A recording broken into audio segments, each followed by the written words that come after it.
गरिमा में जीवन जी करके आज स्वयं जाने की ठानी, हम ही नहीं अब विश्व कह रहा, आओ आँख में भर लें पानी। कुटिल काल के क्रूर करों से कोकिल कंठी मौन हो गई, 80 साल सफ़र सुरों का करके वीणा आज सो गई। चुन वसंत की पंचमी हुई कोकिला मौन, विश्व शून्य खालीपन को पुनः भरेगा कौन। नमस्कार दोस्तों, मैं सिकंदर गुर्जर अपने YouTube चैनल मेडोशियल पर आपका हार्दिक स्वागत और अभिनंदन करता हूं। माँ सरस्वती पूजा के बाद लता जी का जाना ऐसे लगता है जैसे माँ सरस्वती इस बार अपनी सबसे प्रिय पुत्री को स्वयं ही लेने के लिए आई थीं। मृत्यु सदैव शोक का विषय नहीं होती है, मृत्यु जीवन की एक पूर्णता है। लता जी का जीवन जितना सुंदर रहा है, उनकी मृत्यु भी उतनी ही सुंदर हुई। 93 वर्ष का इतना सुंदर और धार्मिक जीवन विरले इंसानों को ही प्राप्त होता है। लगभग 5 पीढ़ियों ने उन्हें मंत्रमुग्ध होकर सुना और हृदय से उनको सम्मान दिया। स्वर कोकिला, भारत रत्न लता मंगेशकर जी का निधन कला जगत के लिए ही नहीं बल्कि पूरे देश के लिए अपूर्णीय क्षति है। ईश्वर उनकी आत्मा को शांति प्रदान करे और उनके परिवार को ये दुख सहन करने की क्षमता दें। सुर साम्राज्ञी लता मंगेशकर के महाप्रयाण पर मेरी तरफ से विनम्र श्रद्धांजलि। मैं बिल्कुल भी निराशावादी नहीं हूं, लेकिन ये झूठी आशा भी कैसे रखूं कि फिर कभी कोई लता मंगेशकर इस धरती पर जन्म लेगी। ऐसे चमत्कार दोहराने में क्या प्रकृति भी सक्षम हो पाएगी। आजीवन संगीत सरिता में डूबी रहने वाली स्वर कोकिला भारत की आज़ादी की स्मृतियों को याद करते हुए देशभक्ति की अविरल धारा में बह गई। देश प्रेम का जज्बा लता दीदी के अंदर कूट कूट कर भरा था। चलिए अब जानते हैं भारतीय क्रिकेट की एक अद्भुत कहानी का लता मंगेशकर जी से राष्ट्र प्रेम के नाते क्या संबंध रहा। बात 1983 की है, जब भारतीय क्रिकेट टीम ने विश्व कप जीता। बीसीसीआई के पास विजेता खिलाड़ियों को पुरस्कृत करने के लिए पैसे नहीं थे। दिल्ली के नेहरू स्टेडियम में क्रिकेट और देश प्रेमी लता जी ने बिना पैसे के बेहतरीन कार्यक्रम का आयोजन किया, जिसमें हज़ारों लोग आए। बीसीसीआई ने अच्छा खासा पैसा इकट्ठा किया और प्रत्येक खिलाड़ी को 1 लाख रुपये पुरस्कार स्वरूप दिए गए, जो उस समय एक बड़ी राशि हुआ करती थी। इस तरह लता जी ने अपने देश प्रेम से बीसीसीआई के सम्मान का ख्याल रखा। कितना अद्भुत संयोग है कि अपने 70 साल के गायन कैरियर में लगभग 36 भाषाओं में हर प्रकार के रस और हर प्रकार के भाव से 50,000 से अधिक गीत गाने वाली लता जी ने अपने पहले और अंतिम हिंदी गीत के रूप में भगवान के भजन को गाया है। ज्योति कलश छलके से दाता सुन ले तक की यात्रा का यही सौंदर्य है कि लता जी न कभी अपने कर्तव्य पथ से डिगी, न कभी अपने धर्म से। इस महान यात्रा के पूर्ण होने पर हमारा रोम रोम आपको प्रणाम करता है। भारत पिछले 80 वर्षों से लता जी के गीतों के साथ जी रहा है। हर्ष में, विषाद में, ईश्वर भक्ति में, राष्ट्र भक्ति में, प्रेम में, परिहास में, हर भाव में लता जी का स्वर हमारा स्वर बना है। लता जी का गाना गाते समय चप्पल नहीं पहनना एक अपने आप में अद्भुत मिसाल पेश करता है। गाना उनके लिए ईश्वर की पूजा करने जैसा था। कोई जब उनके घर आता था तो वो माता पिता की तस्वीर और घर में बने अपने आराध्य का मंदिर दिखाती थी। बस यही 3 चीज़ों को विश्व को दिखाने लायक उन्होंने समझा। सोच कर देखिए कैसा दार्शनिक भाव रहा होगा ये। इन तीनों के अतिरिक्त सचमुच और कुछ महत्वपूर्ण नहीं होता है संसार में, सब आते जाते रहने वाली चीज़ें हैं। दर्द इस बात का नहीं है कि लता मंगेशकर जी की सांसें हमेशा हमेशा के लिए बंद हो गईं। सबकी एक ना एक दिन बंद होती ही हैं, जबकि वो तो जीवन के सारे लक्ष्यों की पूर्ति कर चुकी थी, अपनी सारी जिम्मेदारियां निभा चुकी थी, सारे संगीत प्रेमियों के दिलों में बस चुकी थी, भारत रत्न हासिल कर चुकी थी, पूरे विश्व में पहचान बना चुकी थी। इससे बढ़कर किसी को और क्या चाहिए होता है। फिर यह भी निर्विवाद सत्य है कि उनकी आवाज़, उनके गाने, उनका जीवन और किस्से सब कुछ युगों युगों तक अजर अमर रहेगा।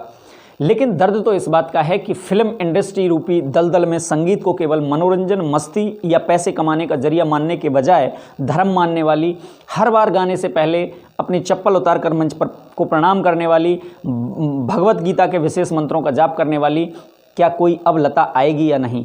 खुद को आजीवन गर्व से भारतीय, हिंदू, ब्राह्मण या मराठा कहने का साहस रखने वाली कोई लता दोबारा पैदा होगी कि नहीं। अश्लीलता का कथित पर्याय बन चुकी इंडस्ट्रीज़ में आजीवन अपने संस्कार को कायम रखने वाली और ग्लैमर, चमक दमक, तड़क भड़क से जरा भी प्रभावित हुए बगैर अपनी साड़ी कपड़ों को पूर्ण मर्यादित ढंग से पहनने का हौसला किसी के पास होगा कि नहीं। किसी को यह साबित करने का मन या जिगरा हो पाएगा कि नहीं। समझौते करने, हारने, परेशान होने की बजाय अपने स्वाभिमान की जीवटता को कायम रखते हुए भी अपनी जिम्मेदारियों को पूरा किया जा सकता है। नाम और दाम कमाया जा सकता है। सदा सदा के लिए सबके दिलों पर राज भी किया जा सकता है। अगर इतने सारे गुणों से सुशोभित कोई आ भी गई तो क्या उनके पास आत्मा तक को पूर्ण तृप्त करने देने वाली सुमधुर बरसाती कोयल जैसी आवाज़ होगी कि नहीं, और अगर वैसी आवाज़ होगी भी तो उतनी कड़ी मेहनत रियाज़ करते रहने की इच्छा शक्ति होगी कि नहीं, और भी बहुत सारे दर्द हैं। मुझे नहीं लगता कि ऐसा कभी हो पाएगा। ऐसा तो तभी हो पाएगा जब खुद लता जी अगले जन्म में दोबारा लता मंगेशकर बनकर आएँ। ऐसी ही हालत में तो सबको कहना पड़ जाता है लता तो लता है, या लता तो केवल एक ही है, कोई दूसरी लता नहीं हो सकती। लता जी आजीवन हर इंटरव्यू में यही कहती रहीं कि अगले जन्म में लता नहीं बनना चाहेंगी। उनकी हार्दिक इच्छा थी कि वो एक आम मध्यवर्गीय परिवार में एक सामान्य सी लड़की के रूप में पैदा हों, और उन्होंने कारण बताते हुए बहुत बार कहा है कि लता बनने में अत्यधिक परेशानियां हैं, बहुत संघर्ष है। पिताजी के चले जाने के कारण बेहद कम उम्र में अपने 4 भाई बहनों और अन्य रिश्तेदारों को पालने की जिम्मेदारी उन्होंने अपने ऊपर ली। उन दिनों ये आलम था कि सुबह 5 बजे स्टूडियो जाना और रात को 3 बजे वापस आना। कई बार तो तय समय में रिकॉर्डिंग करने के दबाव के कारण अगले दिन उनको आना पड़ता था। इस कारण उनको इस बात का आजीवन अत्यधिक दर्द रहा कि वो परिवार के लिए सब कुछ तो कर रही थीं, पर किशोर अवस्था में ही घर को समय नहीं दे पा रही थीं। सबके साथ आम घरों की तरह हंस बोल नहीं पाईं। उनकी अपनी फरमाइश पूरी होने को तो कोई सवाल ही नहीं था। जीवन के अंतिम सालों में ये सब इच्छा पूरी हो पाई, लेकिन तब तक बहुत कुछ बदल चुका था। उनके पिता ने जब अपने अंतिम समय में घर की बागडोर उनके हाथों में थमाई थी, तब वो 13 वर्ष की नन्ही जान अपने कंधे पर छोटे छोटे 4 भाई बहनों के पालन पोषण की जिम्मेदारी को लेकर आगे बढ़ी। लता जी ने अपने समस्त जीवन को उन चारों लोगों के लिए समर्पित कर दिया, और आज जब वो गईं तो उनका परिवार भारत के सबसे सम्मानित और प्रतिष्ठित परिवारों में से एक है। किसी भी व्यक्ति का जीवन इससे अधिक और क्या सफल होगा। ये हम करोड़ों संगीत प्रेमियों के साथ, आने वाली पीढ़ियों के साथ भी बहुत बड़े अन्याय तो है, पर मुझे पूर्ण विश्वास भी है कि लता जी की आवाज़, उनका जीवन और आदर्श संगीत को अपना लक्ष्य, प्रेम और धर्म मानने वालों के लिए हमेशा पथ प्रदर्शन करता रहेगा और समस्त संगीत प्रेमियों को सुकून देता रहेगा। आखिर एक दिन जाना तो सभी को है, लेकिन जीवन आप जो जी कर गई हैं वो सारी सृष्टि के लिए एक मिसाल है। किसी ने ठीक ही कहा है, एक चांद है, एक सूरज है और एक ही लता मंगेशकर है। आपके सुरों की खनक अब शायद बैकुंठ में ही सुनाई देगी। आपके संगीत हमेशा यादों में ताज़ा रहेंगे। आपको एक बार पुनः कोटि कोटि नमन और विनम्र श्रद्धांजलि अर्पित करता हूं।